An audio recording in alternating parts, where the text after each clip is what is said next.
ఓం నమో వెంకటేశాయ. ఆధ్యాత్మిక విశేషాలకు స్వాగతం. ముందుగా ప్రధానాంశాలు. కృష్ణా పుష్కరాల భక్తులకు శ్రీవారి దర్శనం.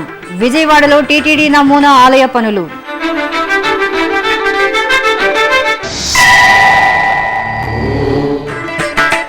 తిరుపతిలో ముగిసిన పెరియాళ్వార్ తిరునక్షత్రోత్సవాలు.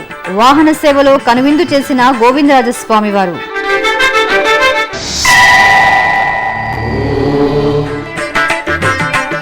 ఆషాఢ మాసంలో గోవిందరాజస్వామికి అపురూప ఉత్సవం. తిరుపతిలో ఈ నెల 15 నుంచి జ్యేష్ఠాభిషేకోత్సవాలు ప్రారంభం. నెల్లూరు జిల్లా నాయుడుపేట మండలం పుదూరు గ్రామంలోని శ్రీ కాత్యాయని సమేత హనుమదీశ్వర స్వామి ఆలయ శిలా ఫలకాన్ని టీటీడీ ధర్మకర్తల మండలి అధ్యక్షుడు డాక్టర్ చదలవాడ కృష్ణమూర్తి ఆవిష్కరించారు. ఇటీవలే ఈ ఆలయ కుంభాభిషేకం పూర్తయిన సందర్భాన్ని పురస్కరించుకుని ఆలయం వద్దకు చేరుకున్న డాక్టర్ చదలవాడకు నిర్వాహకులు ఘనంగా స్వాగతం పలికారు.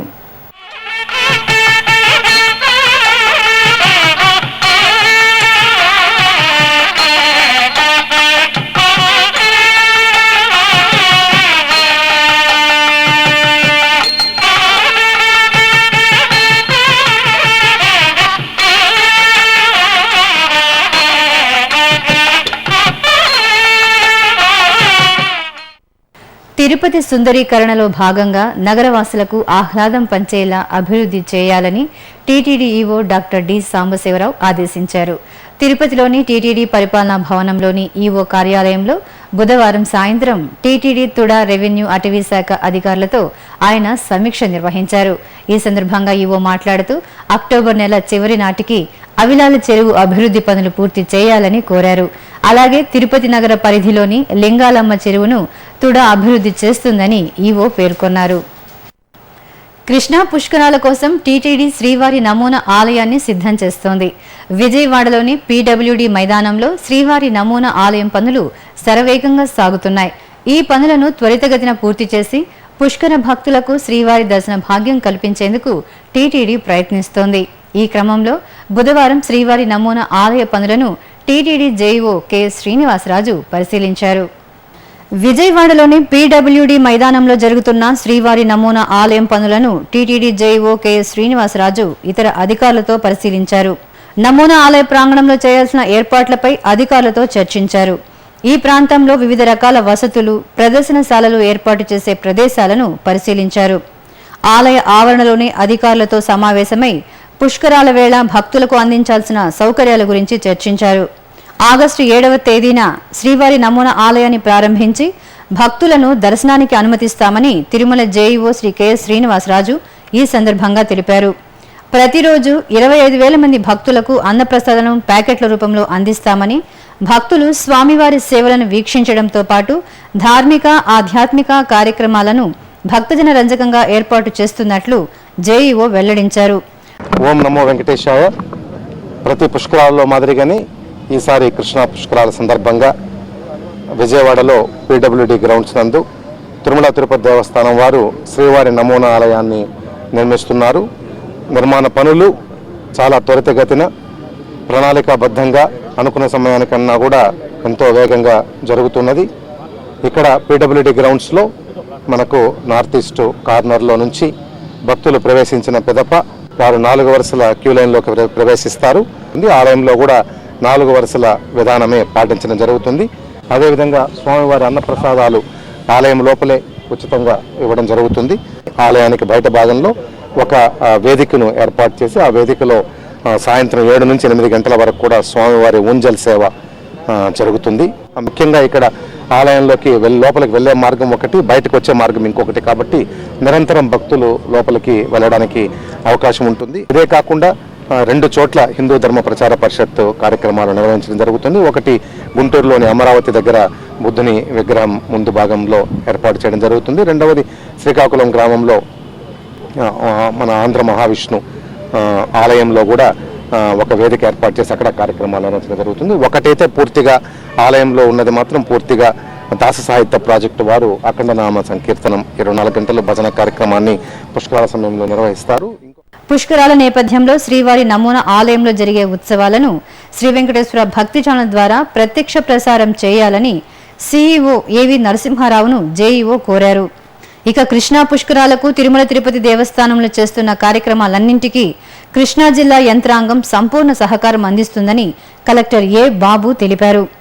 ఇక్కడ టీటీడీ వారితో చాలా డీటెయిల్గా మీటింగ్ చేయడం జరిగింది. ఇది ఒక సౌభాగ్యం అన్నమాట. ముఖ్యంగా మన స్వామివారి దర్శనం ఈ పుష్కరం టైంలో ఇక్కడ వచ్చినటువంటి ప్రతి ఒక్క భక్తుడికి అన్ని విధాన సౌకర్యాలతో ఇస్తున్నాము. చాలా ప్రొఫెషనల్గా టీటీడీ వారు ప్లాన్ చేయడం జరిగింది. వారు టార్గెట్ డేట్ ముందే వారు పెట్టినటువంటి ఇన్ఫ్రాస్ట్రక్చరు, అదేవిధంగా సిబ్బంది సంబంధించినటువంటి సదుపాయాలన్నీ కూడా కల్పిస్తున్నారు. పూర్తి స్థాయి సహకారం జిల్లా యంత్రాంగం నుంచి, అదేవిధంగా ఈ పుష్కరం సంబంధించినటువంటి సిబ్బంది నుంచి, అదేవిధంగా సెక్యూరిటీ ఆస్పెక్ట్స్ వాళ్ళ దగ్గర నుంచి కూడా ఉంటుంది. బుధవారం పుష్కర పనులపై టీటీడీ యంత్రాంగంతో ఆయన సమన్వయ సమావేశం నిర్వహించారు. ఈ సందర్భంగా టీటీడీ నమూనా ఆలయం ఏర్పాటు చేయడం భక్తులకు ఓ గొప్ప అనుభూతి కలిగిస్తుందన్నారు. ఈ సందర్భంగా Tirumala JEO K S Srinivasaraju collector బాబుకు శ్రీవారి తీర్థ ప్రసాదాలు అందించారు. తిరుపతి పుణ్యక్షేత్రంలోని శ్రీ లక్ష్మీనారాయణ స్వామివారి ఆలయంలో పెరియాళ్వార్ తిరునక్షత్ర మహోత్సవాలు బుధవారం రాత్రి వైభవంగా ముగిశాయి. ఉత్సవాల్లో భాగంగా శ్రీ గోవిందరాజస్వామి గరుడ వాహనంతో, శ్రీ పెరియాళ్వార్ గజవాహనంపై కొలువు తీరి ఎదురెదురుగా ఆలయ మాడవీధుల్లో ఊరేగుతూ భక్తులకు నేత్రపర్వంగా దర్శనమిచ్చారు. ఉదయం శ్రీ గోవిందరాజస్వామి వారికి, శ్రీ పెరియాళ్వార్కు శాస్త్రోక్తంగా స్నపన తిరుమంజనం నిర్వహించారు. శ్రీ వైష్ణవ తత్వాన్ని దశ దిశలా వ్యాపింపచేసిన ఆళ్వార్లలో పెరియాళ్వారు ఒకరు. ఈ నేపథ్యంలో 10 రోజులుగా గోవిందరాజస్వామి దక్షిణ మాడవీధిలోని లక్ష్మీనారాయణ స్వామి ఆలయంలో పెరియాళ్వార్ తిరునక్షత్రోత్సవాలు ఘనంగా జరిపారు. ఉత్సవాల్లో చివరి రోజైన బుధవారం రాత్రి శ్రీ గోవిందరాజస్వామి వారిని సర్వాంగ సుందరంగా అలంకరించి గరుడ వాహనంపై, శ్రీ పెరియాళ్వార్ను గజవాహనంపై కొలువుదీర్చి విశేష పూజలు నిర్వహించారు. అనంతరం మంగళ వాయిద్యాల నడుమ శ్రీ గోవిందరాజస్వామి పెరియాళ్వార్ ఎదురెదురుగా ఆలయమాడ వీధుల్లో ఊరేగుతూ భక్తులకు నయన మనోహరంగా దర్శనమిచ్చారు.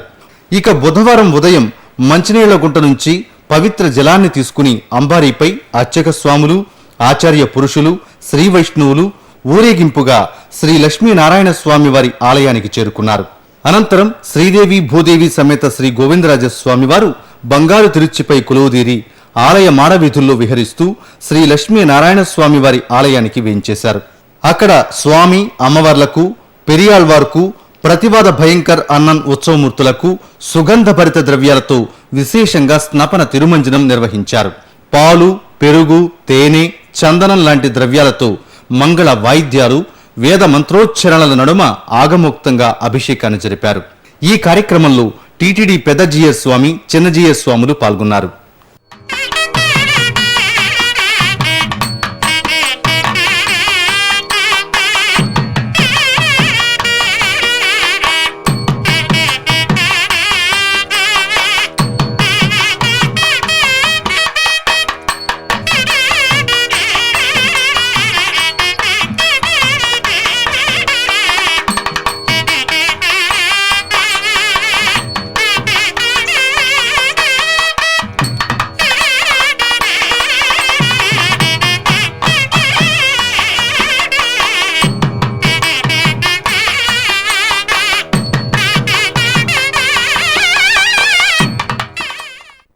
తిరుపతి పుణ్యక్షేత్రంలోని కపిలతీర్థం రోడ్డులో నిలవైన శ్రీ వరదరాజస్వామి వారి ఆలయంలో వార్షిక బ్రహ్మోత్సవాలు, సుదర్శన హోమ మహోత్సవాలు వైభవంగా జరుగుతున్నాయి.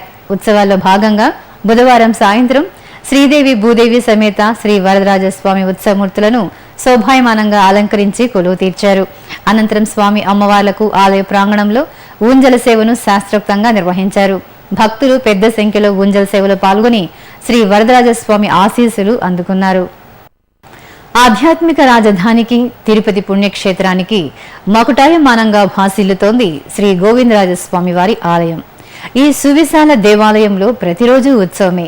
నిత్య కళ్యాణం పచ్చతోరణంలా భాసిల్లే శ్రీ గోవిందరాజస్వామి వారు జ్యేష్ఠాభిషేకానికి సిద్ధమవుతున్నారు. శ్రీదేవి భూదేవి సమేతంగా స్వామివారి ఉత్సవమూర్తులకు జరిపే ఈ అభిషేక సేవకు ఓ ప్రత్యేకత ఉంది. ఉత్సవమూర్తుల బింబ పరిరక్షణ కోసం చేసే ఉత్సవమే జ్యేష్ఠాభిషేకంగా ప్రసిద్ధికి ఎక్కింది. ఈ నెల 15వ తేదీ నుంచి జరగనున్న శ్రీ గోవిందరాజస్వామివారి జ్యేష్ఠాభిషేక ఉత్సవ విశేషాలు మీకోసం. తిరుపతిలోని శ్రీ గోవిందరాజస్వామి వారి ఆలయం నిత్యోత్సవాలతో సందడిగా ఉంటుంది. గగనాన్ని తాకే రాజగోపురంతో రాజసం ఉట్టిపడే స్వామివారి ఆలయంలో ఉత్సవమూర్తులు ఎంతో ప్రాచీనమైనవి. ఈ ఉత్సవమూర్తులకు ప్రతిరోజు ఏదో ఒక ఉత్సవంలో అభిషేకాలు నిర్వహించడం ఆనవాయితీ. ఇలా అభిషేకాలు ఇతర సేవల కారణంగా ఉత్సవమూర్తులు అరిగిపోయే అవకాశం ఉంది. అందుకే ఆగమ శాస్త్రాల్లో వీటి పరిరక్షణ కోసం ప్రత్యేక ఉత్సవాలను పేర్కొన్నారు. ఇలా ఆగమ శాస్త్ర రీత్యా పేర్కొన్నదే జ్యేష్ఠాభిషేకం. దీనికే అభిధేయకాభిషేకం అనే మరో పేరు కూడా ఉంది. స్వామివారి శరీర సంరక్షణ కోసం చేసే ఈ ఉత్సవం 3 రోజుల పాటు నిర్వహించడం ఆనవాయితీ. ఇటీవలే తిరుమల శ్రీవారి ఉత్సవమూర్తులకు జ్యేష్ఠాభిషేకం నిర్వహించిన సంగతి తెలిసిందే. ఈ నెల 15వ తేదీ నుంచి శ్రీ గోవిందరాజస్వామి వారి ఆలయంలో 3 రోజుల పాటు కనుల పండుగగా జ్యేష్ఠాభిషేకాన్ని నిర్వహించనున్నారు. ఇందుకోసం ఆలయ అధికారులు అన్ని ఏర్పాట్లు చేస్తున్నారు. వైఖానసాగమ ప్రకారం ప్రతి సంవత్సరం ఆషాఢ మాసంలో జ్యేష్ఠ నక్షత్రానికి పూర్తయ్యేలా 3 రోజుల పాటు వైభవంగా నిర్వహిస్తారు. శరీరాన్ని కాపాడడానికి చేసే ఉత్సవం కాబట్టి దీనికి జ్యేష్ఠాభిషేకం అనే పేరు ఏర్పడినట్టు తెలుస్తోంది. సుమారు 8 శతాబ్దాల నాటి పంచలోహ విగ్రహాలు తరతరాలుగా జరుగుతున్న అభిషేకాలతో అరిగిపోకుండా పరిరక్షించే నిమిత్తం చేసే ఉత్సవమే జ్యేష్ఠాభిషేకం. 3 రోజుల పాటు జరిగే ఈ ఉత్సవంలో మొదటి రోజు శత కలశ స్థాపన, మహాశాంతి హోమం, స్నపన తిరుమంజనం జరుపుతారు. ఇక సాయంత్రం వేళల్లో శ్రీదేవి భూదేవి సమేత శ్రీ గోవిందరాజస్వామి వారి వీధి ఉత్సవం నిర్వహిస్తారు. రెండో రోజు కూడా ఇదే విధమైన కార్యక్రమాలు జరుపుతారు. ఇక 3వ రోజు కవచ ప్రతిష్ఠ జరుపుతారు. శాస్త్రోక్తంగా వైదిక కార్యక్రమాలు పూర్తి చేసిన తరువాత కవచాలను విమాన ప్రదర్శనగా మేళ తాళాలతో శ్రీవారి దగ్గరకు తీసుకువచ్చాక ఏకాంతంగా కవచ సమర్పణ జరుపుతారు. ఆ రోజు సాయంత్రం స్వామి అమ్మవార్లకు జరిపే వీధి ఉత్సవంతో కార్యక్రమాలు ముగుస్తాయి. ఇప్పుడొక చిన్న విరామం.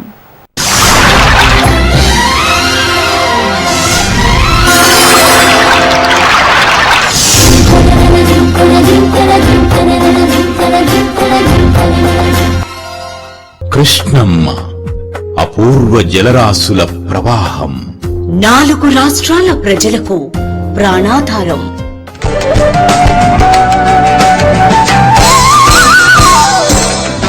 ఈ పుణ్యనదిని శ్రీకృష్ణుడి అంశగా ఆరాధిస్తున్న భక్తజనం. తీరంలోని ప్రతి క్షేత్రం పవిత్రం, మహిమాన్వితం, తేజో విరాజితం. పుష్కరాద్యాని తీర్థా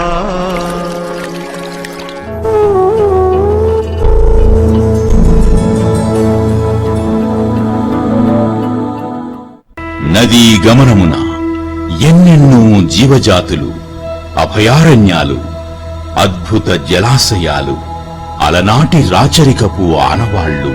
కృష్ణవేణి ఒడిబిట్టలు, ఎందరో కవి దిగ్గజాలు, సంగీత స్రష్టలు, జాతికి స్వతంత్ర్యాన్ని, మూవన్నెల జెండాను అందించిన మహనీయులు. కళలకు కాణాచి ఈ కృష్ణవేణి పుష్కర వాహిని.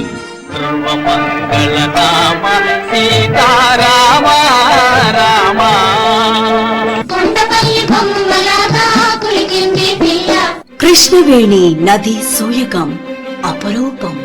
కృష్ణా తీర క్షేత్ర మాహాత్మ్యం ఆచంద్ర తారార్కం. పుష్కర శోభను ప్రత్యేక కార్యక్రమాల కదంబంగా మీకందించేందుకు ముందుగా సన్నద్ధమవుతున్నది మీ శ్రీ వెంకటేశ్వర భక్తి ఛానల్. ఆధ్యాత్మిక విశేషాలకు తిరిగి స్వాగతం. వరంగల్లోని చారిత్రక పుణ్యక్షేత్రం శ్రీ భద్రకాళి అమ్మవారి సన్నిధిలో ఆషాఢ మాస పూజలు ఘనంగా జరుగుతున్నాయి. ఏటా ఆషాఢ మాసంలో 15 రోజుల పాటు భద్రకాళి దేవికి ఈ ఉత్సవాలు నిర్వహించడం ఆనవాయితీ. అమ్మవారి ఉత్సవమూర్తిని దీప్తాక్రమ స్వరూపిణిగా కొలువు తీర్చి భక్తులకు దర్శన భాగ్యం కల్పించారు. దీప్తాక్రమ అలంకరణలో కరుణించే ఆదిశక్తి దర్శనం సర్వ శుభప్రదమని భక్తుల నమ్మకం. భక్తులు విశేష సంఖ్యలో ఆలయానికి తరలివచ్చి అమ్మవారి ఆశీస్సులు అందుకున్నారు. కడప జిల్లా నందలూరులోని శ్రీ సౌందర్యవల్లి సమేత శ్రీ సౌమ్యనాథ స్వామివారి వార్షిక బ్రహ్మోత్సవాలు అంగరంగ వైభవంగా ప్రారంభమయ్యాయి. ఈ సందర్భంగా ఆలయ ప్రాంగణంలో ధ్వజారోహణ కార్యక్రమాన్ని ఆగమోక్తంగా నిర్వహించారు. శ్రీదేవి భూదేవి సమేత స్వామివారిని ఆలయ ప్రదక్షిణగా తీసుకువచ్చి ధ్వజస్తంభం వద్ద ప్రత్యేక పూజలు జరిపారు. ఆపై ధ్వజస్తంభాన్ని అభిషేకించి ధ్వజారోహణ కార్యక్రమాన్ని శాస్త్రోక్తంగా పూర్తి చేశారు. కరీంనగర్ జిల్లా మెట్పల్లిలోని శ్రీ పెద్దమ్మ తల్లికి భక్తులు భక్తి శ్రద్ధలతో బోనాలు సమర్పించి మొక్కులు చెల్లించుకున్నారు. ఆషాఢ మాసాన్ని పురస్కరించుకుని మహిళలు పెద్ద సంఖ్యలో ఊరేగింపుగా ఆలయానికి చేరుకుని అమ్మవారికి పూజలు నిర్వహించారు. ఆపై శ్రీ పెద్దమ్మ తల్లికి ప్రీతికరమైన వివిధ రకాల పిండి వంటలను నివేదించి కర్పూర హారతులు సమర్పించారు. భాగ్యనగరం ఉత్సవ కాంతులను వెదజల్లింది. భక్తి తన్మయత్వంతో భక్తుల మది పులకించింది. నగరంలోని వివిధ ఆలయాల్లో జరిగిన విశేష ఉత్సవాల సమాహారం మీకోసం. జూబ్లీహిల్స్లోని పెద్దమ్మ గుడిలో శాకంబరి ఉత్సవాలు ఘనంగా జరుగుతున్నాయి. పెద్దమ్మ తల్లి శాకంబరి అలంకారంలో అద్భుతంగా దర్శనమిచ్చారు. ఆషాఢ మాసంలో అమ్మలగన్న అమ్మను కూరగాయలతో అలంకరించి అర్చిస్తే లోకం సుభిక్షంగా ఉంటుందని భక్తుల విశ్వాసం. మంగళ తోరణాలుగా, దీపస్తంభాలుగా, పైకప్పు నుండి జాలువారే మాలికలుగా కాయగూరలు కనువిందు చేశాయి. పచ్చని బంగారు కాంతుల దోసకాయలు, పచ్చల పతకాలుగా ఆకుకూరలు, రత్నాల రాసులుగా టమాటాలు, వన్నె చిన్నెలుగా చిత్ర విచిత్ర రీతుల్లో రకరకాల కూరగాయలను అందంగా అలంకరించారు. హైదరాబాద్ మహానగరంలోని శ్రీ నరసింహస్వామి ఆలయంలో ఆషాఢమాస పూజలను నేత్రపర్వంగా నిర్వహించారు. జనారణ్యం నడుమ 4 శతాబ్దాల నుండి భక్తజనుల పాలిట కొంగు బంగారంగా భాసిల్లుతున్న స్వామివారి దర్శనం మాటల్లో చెప్పలేని గొప్ప ఆధ్యాత్మిక అనుభూతిని కలిగిస్తుంది. ఆలయ ప్రాంగణంలోకి అడుగు పెడుతూనే బాహ్య ప్రపంచపు ఒత్తిడిలు మటుమాయమై ప్రశాంతత చేకూరుతుంది. కొండల్లో, కోనల్లో, గుట్టల్లో, అరణ్యాలలో ఉండే నృసింహస్వామి అమ్మవారి సమేతుడై అభయ ప్రదాతగా ప్రసిద్ధి చెందాడు. ధ్వజస్తంభానికి కుడివైపున ఉపాలయంగా పంచముఖ శివాలయం, ఎడమవైపు ఆంజనేయ స్వామి మందిరం ఉన్నాయి. అరుదైన పంచముఖ శివాలయానికి ప్రధాన ఆలయానికి మధ్య బహు పురాతనమైన వటవృక్షం భక్తుల పాలిట కల్పవృక్షంగా పూజలందుకుంటోంది. ఉత్తర భారతావనికి చెందిన శ్రీ గోవింద్ రాఠీ వంశీయులు తరతరాలుగా ఈ ఆలయాన్ని సంరక్షిస్తున్నారు. హైదరాబాద్ డీడీ కాలనీలోని అహోబిల మఠంలో పేయాళ్వార్ తిరునక్షత్రోత్సవం, స్వాతి నక్షత్ర పూజలు ఘనంగా జరిగాయి. ఉత్సవాల్లో భాగంగా శ్రీ వైష్ణవ భాగవతోత్తములు నాలాయిర దివ్య ప్రబంధాన్ని పారాయణం చేశారు. సేవాకాలం తీర్థగోష్ఠి నిర్వహించారు. ఇక కోటిలోని శ్రీ నృసింహస్వామి ఆలయంలో స్వాతి నక్షత్ర పూజలు భక్తి శ్రద్ధలతో జరిపారు. పాంచరాత్రాగమసారం నిత్య పూజలు జరిగే ఈ ఆలయంలో ప్రతి నెల స్వాతి నక్షత్రం రోజున స్వామివారికి అభిషేకం చేస్తారు. ఈ సందర్భంగా పలు సుగంధ భరిత ద్రవ్యాలతో స్వామివారికి అభిషేకం నిర్వహించారు. తరువాత పరిమళ పుష్పాలతో స్వామిని అందంగా అలంకరించి మంగళ నీరాజనాలు అర్పించారు. ఏ కార్యం ప్రారంభించాలన్నా, ఏ శుభకార్యం నిర్వహించాలన్నా విఘ్న రాజాధిపతి శ్రీ వినాయక స్వామివారి ఆశీస్సులు అందుకుంటారు భక్తులు. ఈ సందర్భంగా రామ్కోటిలోని శ్రీశక్తి గణపతి ఆలయం భక్తులతో కిటకిటలాడింది. మహిమాన్వితమైన ఈ స్వామిని కొలిచేందుకు భక్తులు పెద్ద ఎత్తున తరలివచ్చారు. స్వామివారిని దర్శించుకుని ఆశీస్సులు అందుకున్నారు.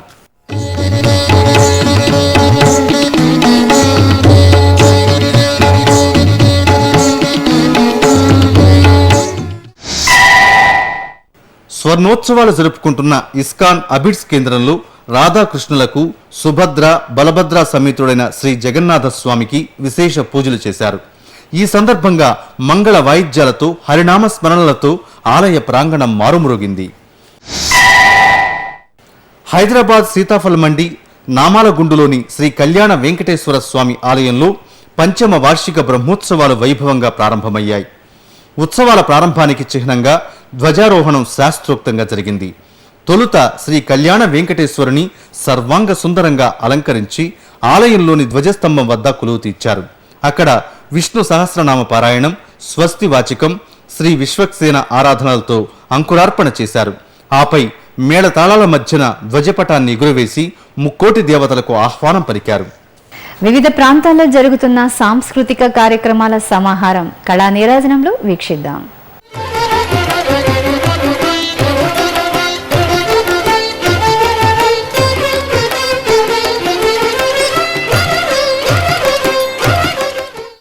తిరుమల నాద నీరాజన వేదికపై బుధవారం సాయంత్రం గాత్ర కచేరీ కార్యక్రమం జరిగింది. చెన్నైకి చెందిన శ్రీమతి కేపీ నందిని బృందం ఆలపించిన గాత్ర కచేరీ శ్రీవారి భక్తులను అలరించింది.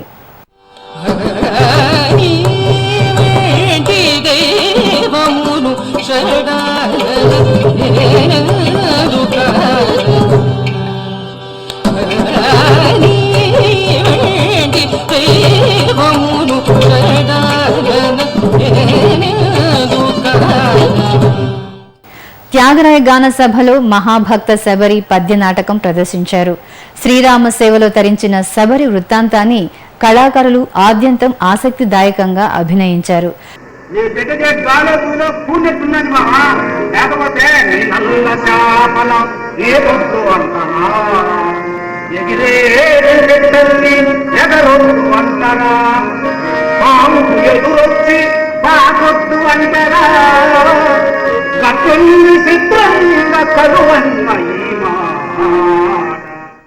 కళావేదికపై చిన్నారులు ప్రదర్శించిన భరతనాట్య అంశాలు వీక్షకులను విశేషంగా ఆకట్టుకున్నాయి.